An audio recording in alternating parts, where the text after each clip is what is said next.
Important विषय था कर्मचारियों की तरफ से कि हमें अश्योर्ड अमाउंट एक चाहिए, जो बहुत लॉजिकल और वाजिब रिक्वायरमेंट था।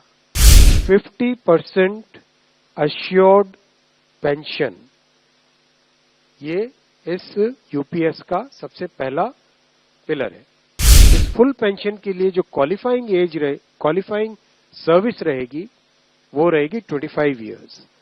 Assured pension, assured minimum pension 10,000 rupees per month, वो इसमें यूपीएस में थर्ड पिलर ये रखा गया। ऑप्शन रहेगा, कोई अगर एनपीएस में रहना चाहे तो एनपीएस में रह सकता है, यूपीएस में ऑप्ट करना चाहे which is naturally a very attractive scheme, तो उसमें ऑप्ट कर सकता है। आज प्रधानमंत्री श्री नरेंद्र मोदी जी की अध्यक्षता में यूनियन कैबिनेट ने यूनिफाइड पेंशन स्कीम को अप्रूव किया है, इसको अनुमोदित किया है और ये स्कीम अभी आने वाले समय में लागू होगी। इम्पोर्टेंट विषय था कर्मचारियों की तरफ से कि हमें अश्योर्ड अमाउंट एक चाहिए, जो बहुत लॉजिकल और वाजिब रिक्वायरमेंट था। तो इस डिमांड पे एक मेथोडिकल वे में काम करके और एक्चुअरियल साइंसेज, जो लोग आगे का भविष्य का रिक्वायरमेंट वगैरह कंप्यूट करने का एक तरीका होता है जिसको एक्चुअरियल साइंस बोलते हैं, उनके साथ मिलके कई तरह के फाइनेंशियल मॉडल्स को प्रोजेक्ट करके और सबके साथ मिलके एक सिस्टमेटिक तरीके से 50% अश्योर्ड पेंशन, ये इस यूपीएस का सबसे पहला पिलर है। इसकी डिटेलिंग देखनी चाहिए हमें।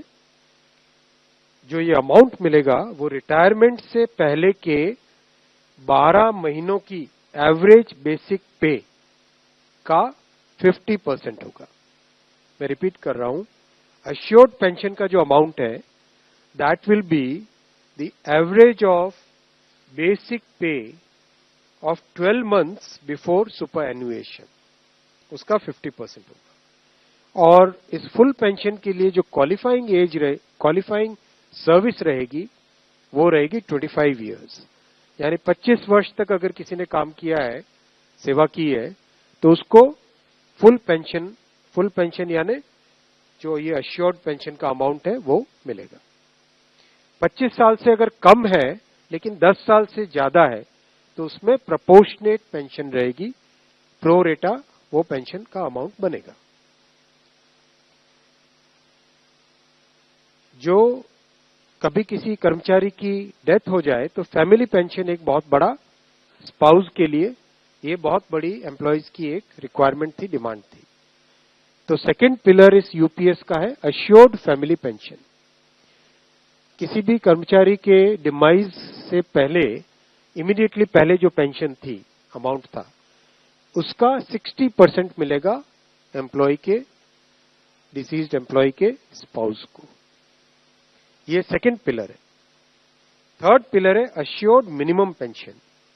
कई बार देखा कि सर्विस कम होती है और कंट्रीब्यूशन जितना हुआ है उससे एक सफिशिएंट अमाउंट नहीं मिल पाता था, और ये अपने आप में एक बड़ा विषय था केंद्र सरकार के कर्मचारियों का और एनपीएस में जुड़े सभी कर्मचारियों का।